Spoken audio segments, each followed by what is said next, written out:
Cystic fibrosis is a genetic disease.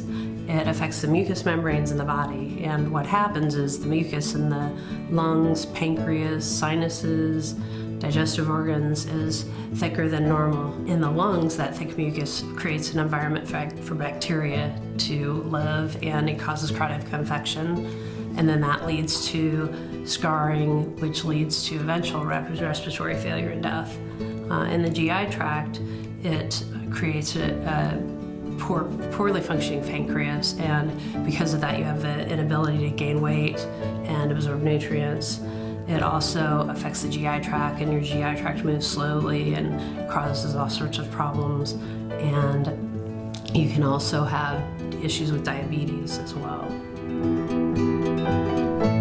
It's a difficult disease because it affects so many parts of my body, from sinus issues to lung issues to bowel issues, everything under the sun. So I have lots of doctor's appointments, lots of different medications and treatments to do. And pre-transplant, my treatment regimen was to wake up, take a shower to clear out some of the mucus that accumulated overnight, do some aerosol treatments to get out more mucus that accumulated overnight, and then wear this crazy therapy vest that would shake my lungs and shake my whole torso.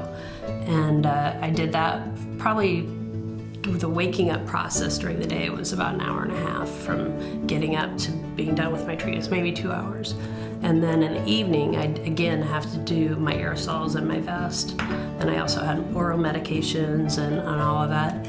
But the worst part pre-transplant was the anxieties and the fears that related to having shortness of breath and having lungs that were so scarred. I remember I couldn't sleep well at night because if I laid flat, I felt like I was suffocating.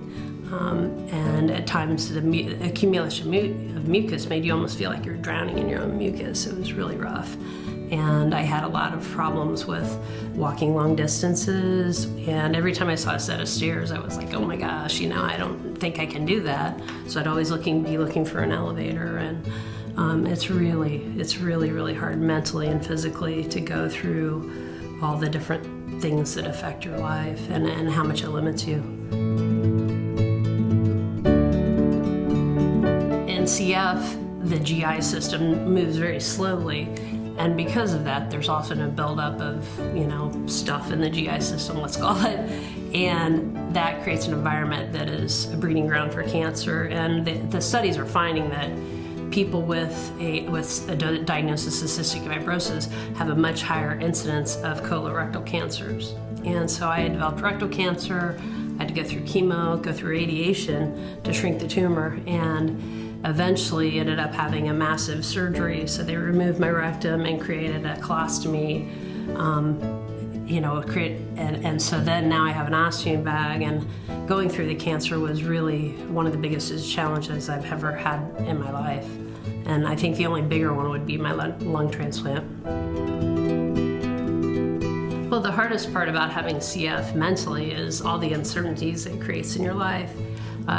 You just don't know. You can make plans, say to go on a really great trip with Randy's parents. We had one planned last year to Hawaii, and all of a sudden I was just too sick to go. So we had to cancel the trip, lose our money, which wasn't an important thing, but you have these great plans and you have to cancel at any moment. Same with social gatherings and different events. And another thing that's really hard is you do develop good friendships with other people that have CF because you have so much in common from a life experience, but then you never know when someone's going to get a bad lung infection and die, and it happens. And I've had so many friends and acquaintances die that makes it really hard. But you still want to make those friends, and I think the most important thing that's taught me is that every day that I feel well, I need to do as much as I can and have as much fun as I can. And then the days I don't feel well, I have to accept that as well and know that that's a time just to rest. But I certainly, on the days I feel good, really push it because, I want to do as much as I can do while I can still do it. That's the key, and staying positive. If I wasn't a positive person, I wouldn't have been able to get through all of this.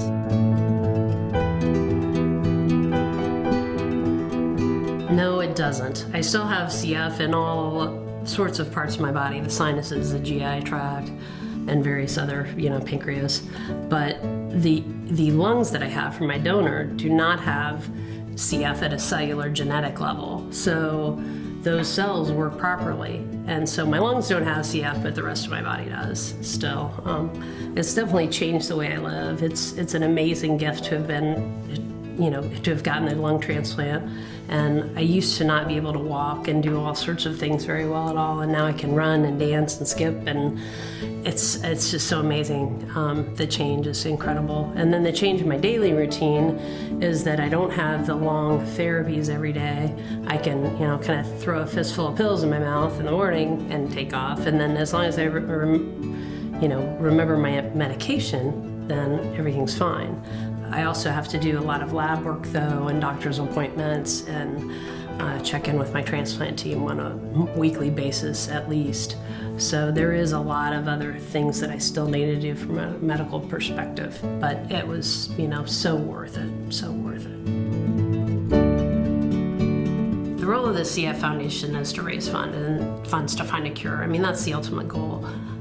They do this by forming partnerships with drug companies, and that's an innovative approach that they developed within the not-for-profit medical community. And the great thing about that is they gain rewards if a drug is successful, and they have more of a partnership, and instead of just giving the pharmaceutical companies money, and that's it. So that's great. And then the other things they do, in addition to just finding a cure, which is the main focus, is to provide legislative initiatives to the legislature. They have a therapeutic care network of CF centers around the country, which is great. That way you have doctors and nurses that are specialized in CF care. And they also develop treatment protocols for those centers so that there's a standard therapy protocol across the country. If you're at, no matter what CF center you're at, they should be using the same guidelines advocated by the CF Foundation. And lastly, they do a lot of giving information related to patient assistance financially and legally. So that's really great. I mean, they're a wonderful foundation, and they've helped me out so much. Festivale is a festival of beer, wine, lots of food, and great music. And this is our 16th anniversary of having an event. We also have fun activities. We have a great silent auction. And for the ticket price, it's all you can eat and all you can drink and all you can dance. And so that's a pretty good deal. It's a lot of fun. This year's going to be really special for me because I'll be celebrating 1 year post-transplant, so it's my second birthday. So I hope you all can make it out and come and celebrate my birthday with me. And all the funds go to the Cystic Fibrosis Foundation. So we're doing a really great service. So to find a cure, it's going to be incredible. And if you can't make it, please consider going to the website and making a virtual toast.